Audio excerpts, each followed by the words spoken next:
अगर आपको हॉरर कहानियाँ पसंद है तो हमारे चैनल को सब्सक्राइब करके बेल आइकॉन ऑल नोटिफिकेशन पर सेट कर लीजिए।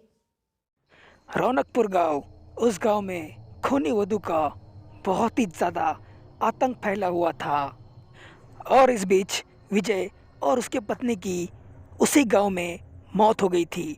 उसके बाद रौनकपुर तो क्या, उस गांव के आसपास के गांव में भी खूनी वधू का डर बहुत ही ज़्यादा फैल गया। अभी विजय और उसके पत्नी की मौत को कुछ ही दिन बीत चुके थे। तभी एक दिन रात के 12:30 बजे सुमित्रा और मनीष नाम का लड़का उस गांव में आ गए थे। उन दोनों ने एक दूसरे के साथ भागकर शादी की थी, लेकिन उन दोनों के फैमिली को उनका रिश्ता बिल्कुल भी पसंद नहीं था और वो लोग उन दोनों को ढूंढ रहे थे। इसलिए मनीष और सुमित्रा अपनी फैमिली से भागते भागते इस रौनकपुर गांव में आकर पहुंच गए। लेकिन उस गांव का सन्नाटा देखकर मनीष और सुमित्रा पूरी तरह से हैरान थे। और हो भी क्यों ना, क्योंकि वो गांव पूरी तरह से शमशान की तरह लग रहा था। अभी वो दोनों कुछ रिएक्शन देने ही वाले थे, तभी उन्हें उनके सामने एक घर दिख गया। उस घर को देखकर मनीष ने सुमित्रा से कहा, चलो सुमित्रा, आज की रात हम लोग इसी घर में बिताते हैं और अगर इस घर का मालिक नहीं माना तो हम उसे कुछ पैसे देंगे। सुमित्रा ने कहा, हाँ चलो। उसके बाद वो दोनों उस घर की तरफ जाने लगे। कुछ देर बाद उन्होंने देखा कि उस घर का दरवाज़ा पहले से ही खुला था। दरवाजे के बारे में उन्होंने ज़्यादा कुछ नहीं सोचा था, क्योंकि उनको अपनी फैमिली से अपनी जान बचानी थी। इसलिए वो दोनों चुपचाप उस घर के अंदर चले गए। अंदर जाने के बाद उन्होंने देखा कि वो घर पूरी तरह से खाली था। उस घर में उन दोनों के अलावा और कोई भी नहीं रहता था। वो देखकर सुमित्रा ने कहा, अरे इस घर में तो कोई भी नहीं रहता और हम ऐसे कैसे किसी से बिना पूछे उनके घर में रह सकते हैं। इस पर मनीष ने कहा, अरे कोई बात नहीं, अच्छा हुआ इस घर में कोई भी नहीं है। हम इस घर के किसी भी चीज़ को हाथ नहीं लगाएंगे। बस आज रात के लिए हम इसी घर में रहेंगे और सुबह होने के बाद चुपचाप चले जाएंगे, फिर देखेंगे आगे क्या करना है। उसके बाद वो दोनों उस घर के बेडरूम में चले गए। उसके बाद सुमित्रा को बहुत ही ज़्यादा प्यास लगी थी, इसलिए उसने मनीष को कहा, मनीष मुझे बहुत ही ज़्यादा प्यास लगी है, मैं किचन में जाकर पानी पी कर आती हूँ। इस पर मनीष बोला, हाँ लेकिन संभल के जाना। उसके बाद सुमित्रा किचन की तरफ जाने लगी और कुछ देर बाद वो वापस आ गई। लेकिन वो वापस आने के बाद उसके हाव भाव बदल गए थे।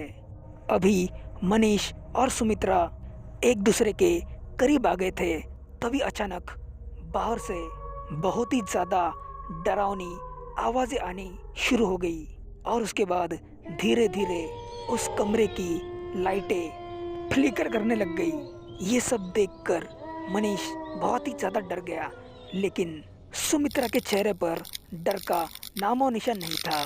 मनीष को ऐसे देखकर सुमित्रा ने कहा, मनीष कैसे मर्द हो तुम, अभी से डर गए और तुम मुझे भगा के लाए हो। मुझे लगता है तुम तो नामर्द हो।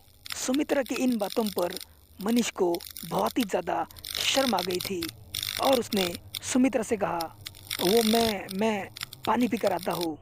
उसके बाद मनीष पानी पीने के लिए किचन में चला गया और वहाँ जाने के बाद उसने जो देखा वो बहुत ही ज़्यादा कपा देने वाला था। मनीष को अपनी आंखों पर यकीन नहीं हो रहा था। वो देखकर उसकी आंखें नम हो गई थी, क्योंकि मनीष के सामने उसके पत्नी की लाश पड़ी हुई थी। सुमित्रा की लाश को देखकर मनीष सोच में पड़ गया, अगर ये मर गई है तो बेडरूम में ऊपर कौन है, इन दोनों में असली कौन है। मुझे लगता है यही मेरी सुमित्रा है और बेडरूम में जो है वो नकली है, क्योंकि मेरी सुमित्रा मुझसे कभी गुस्से से बात नहीं करती थी और वो भी लाइट फ्लिकर होने से बहुत ही ज़्यादा डरती थी। इसका मतलब उसी ने मेरी सुमित्रा को मार दिया। ऐसा सोचकर मनीष गुस्से में उस बेडरूम की तरफ जाने लगा और वहां जाने के बाद उसने उस लड़की को एक जोरदार तमाचा मार दिया और उससे पूछा, बता कौन है तू और मेरी सुमित्रा को क्यों मारा? मुझे पता है तुम मेरी पत्नी नहीं हो, सच सच बताओ कौन हो तुम? और तभी उस लड़की ने डरावनी आवाज से कहा,